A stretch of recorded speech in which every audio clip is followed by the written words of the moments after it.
Jefe de IDEA Internacional, está con nosotros. Antes de entrar, muy buenos días, Percy. Muy buenos días. Antes de entrar a esta, ¿cuál va a ser la agenda que tiene que abordar el Congreso? Yo quería preguntarte por el tema de los nulos, blancos, los votos inválidos.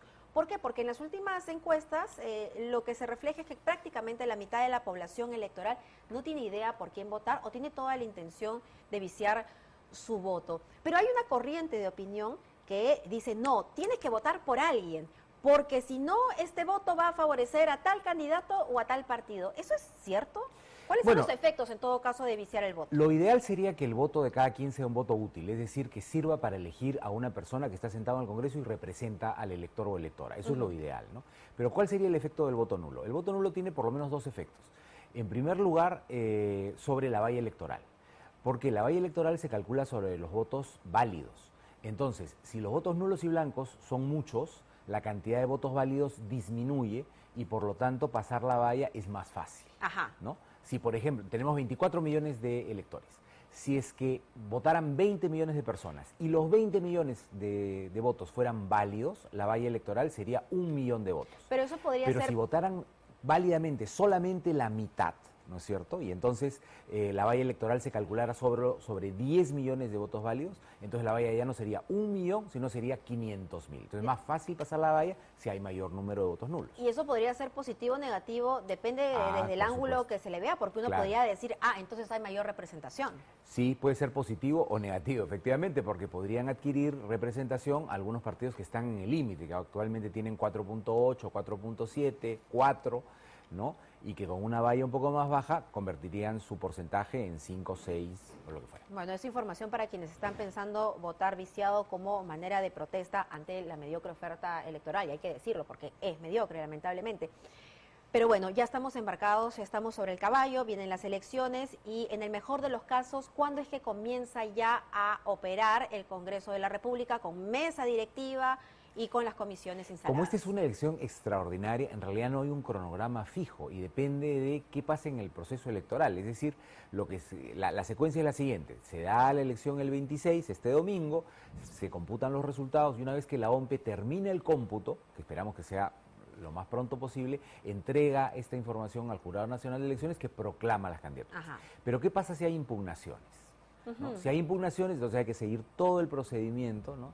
Que incluye apelaciones, etcétera, que tampoco es que tome eternamente, pero que puede tomar unos días, lo cual puede retrasar la posibilidad de la proclamación. Una vez proclamados, los congresistas y las congresistas reciben su credencial del Jurado Nacional de Elecciones, la envían al Congreso de la República y dicen yo he sido elegido, y se empieza el proceso de instalación de la Junta Preparatoria, que es la que a su vez llama a los congresistas y las congresistas a juramentar. Esos congresistas, una vez que juramentan, eligen una mesa directiva y ahí ya tenemos un Congreso funcional. Y estamos hablando, en el mejor de los casos... razonablemente, y todo el mundo está calculando como marzo, ¿no? Inicios de marzo. O claro, sea, que febrero dure todo este proceso. Porque el tiempo apremia. Estamos hablando de un Congreso que va a tener una vida de 15 meses aproximadamente. Sí, aproximadamente 15, 16 meses en el mejor de los casos. ¿Y qué es lo que va a tener que hacer este Congreso?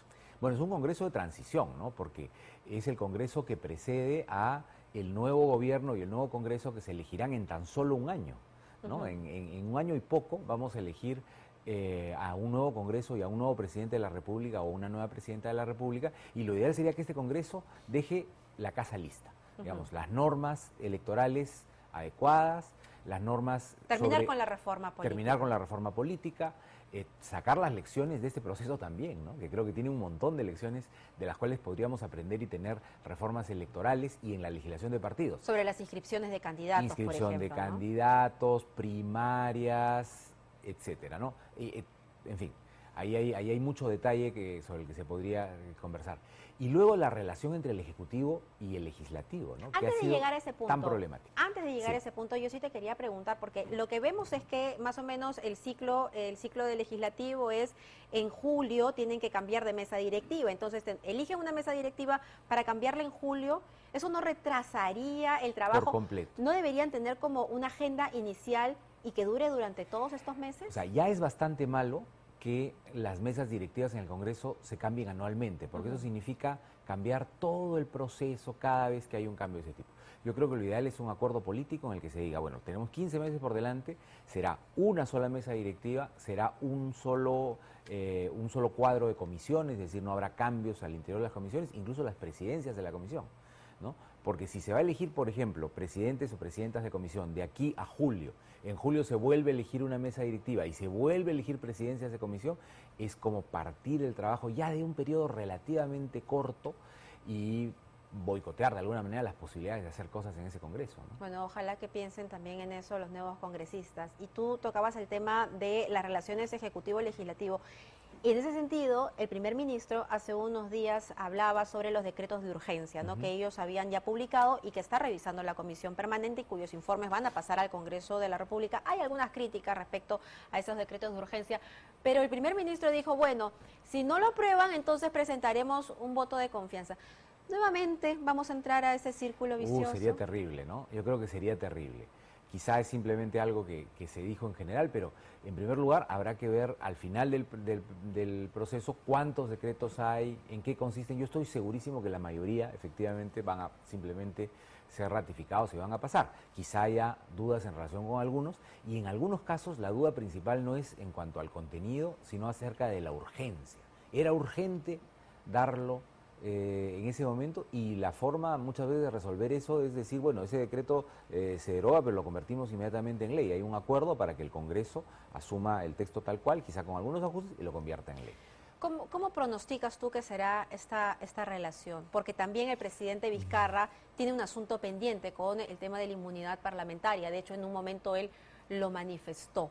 Vamos a ver a un presidente que nuevamente entrega proyectos de ley para que sean aprobados y si esto es demorado, vamos a entrar, como decía yo, al círculo vicioso que hemos vivido en los últimos meses. Vamos a ver cómo es la composición del Congreso. Sabemos que es muy difícil que alguien tenga mayoría absoluta, pero no sabemos si el Congreso estará compuesto por 5, 6 grupos más, quiénes, cuál será el ánimo, al interior de cada grupo, quiénes serán los que tienen el voto preferencial.